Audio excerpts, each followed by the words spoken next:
tilapia, carrots, bawang at sibuyas guys. Yan ang mga sangkap gagawin natin sa bagong luto ko guys, kalderitang tilapia. Prito na tayo guys.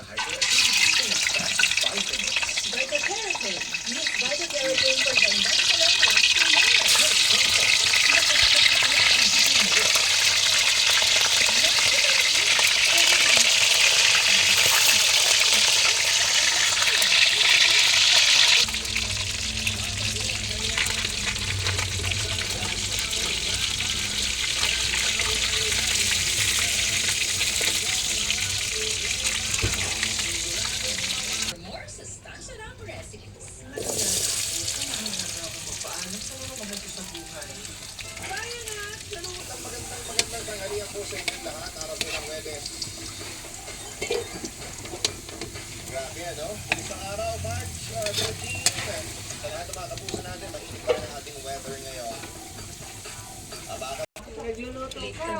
Ayan guys, luto ng ating kalderetang tilapia. Ay, sarap ng guys, kalderetang tilapia. Kalderetang tilapia guys. Ang ating menu ngayong araw. Bye bye.